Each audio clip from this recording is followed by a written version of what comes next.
believe in something, it sounds kind of maybe superstitious. But when you think about it, when someone says they don't believe in it, they just mean, I believe the opposite. So you say, oh, I don't believe in rebirth. So that doesn't mean you don't have a belief. You believe that there's no rebirth. And what are your grounds for believing that there's no rebirth? They're every bit as flimsy as those people who say they believe in it.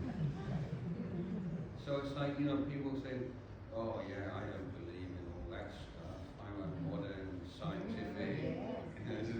But yeah, if you believe, so what, you believe that after death there's nothing? Is that correct? On what do you base that belief? It's not something that can be proven either. So if we look at it from a Buddhist point of view, first of all, one of the most important teachings the Buddha ever gave is in a sutta. It's called Janti Sutta.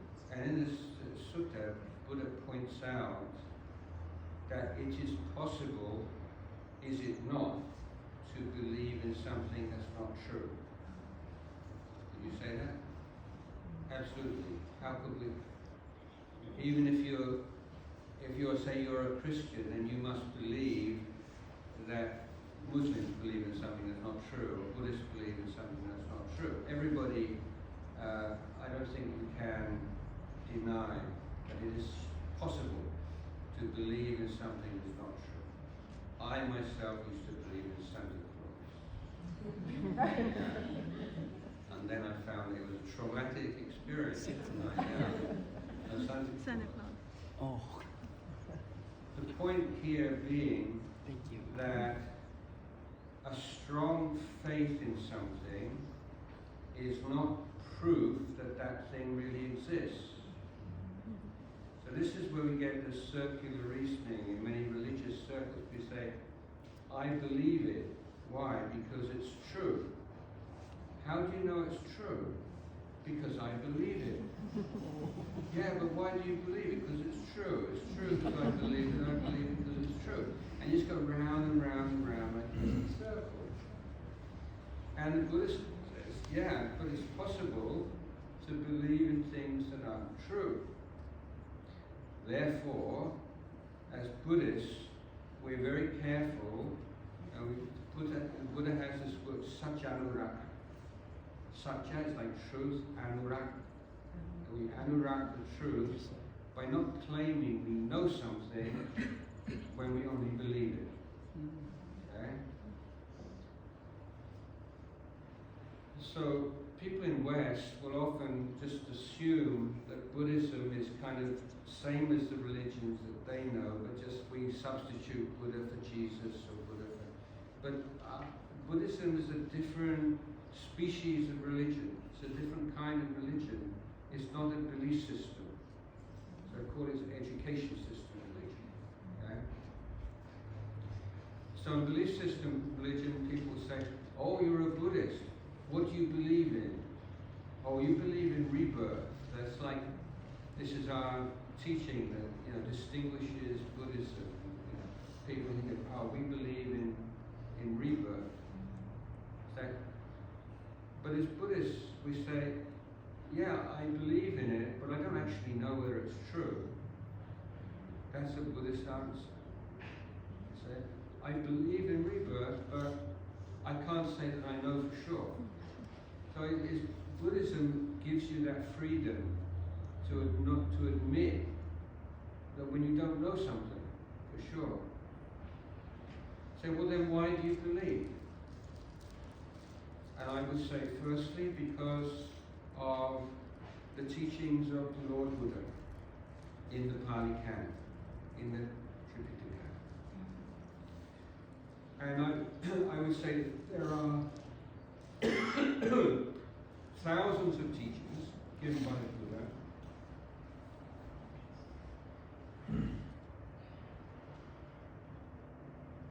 and some of them are very basic, simple, and some are very profound. But of all the Buddha's teaching, that I try to put to the test in my life, I find everyone is true. And so I trust the Buddha. Because every time I've looked to the Buddha for an answer and I've been able to find that's always been true. And so when the Buddha speaks about things beyond my experience, I know, I don't know, but I trust the Buddha. Because he's never let me down. So this is not superstitious faith, is it? You have a trustworthy person that has knowledge about things that you don't have, and you say, yeah, I don't know, but this is a really trustworthy person. So if Albert Einstein was to come and give you a lesson in physics, and say, well, I don't know, it's a bit beyond me, but he looks like he really knows his stuff, so maybe I trust him. Secondly, there are people throughout history, meditators, ordained and lay meditators, who claim to be able to remember past lives. And this again is evidence supporting the teaching of rebirth. It's not proof, it's evidence supporting. So monks, we're not allowed to really talk about these things with lay people. And let's say there's a monk who, there are monks who will occasionally talk about their remembrance of past lives. So now we say, well, there are three possibilities, aren't there? One, the monk's telling the truth. Two, he's lying. Three, he's deluded. Okay? And then with monks like this, number two, you can pretty well say that's very unlikely. So it's either true or he's deluded. He thinks it's true, but it's not. He's saying it in good faith, but actually he's just... And then often with people of, say, stature of the great teachers that we know, the idea that they would be deluded about the phenomena arising in their mind during meditation doesn't make sense. And so we think, yeah, this is a good evidence supporting belief in rebirth. Then I think the most weighty one for like non-Buddhists is the recollection of past lives by children. And you may know that in the University of Virginia there's a department which has been researching children all around the world who have spontaneous memories of past lives. Usually they are between 3 and 5 years of age. When they start going to school, they tend to forget. And you can imagine, because of the skepticism about rebirth, these researchers have to be so strict when they go to they interview these children and their parents, and then they get the stories, and then they go to the other village, or maybe it's a different country even, and see just how accurate they are. And they're so strict that they now have over 2,500 cases, verified cases, of children who can remember past lives. So I think this is a very strong support for belief in rebirth. And people who reject them, they often get very uncomfortable when you talk about these things because they cannot explain them. And especially when this research is done by non-Buddhists, it's not partisan.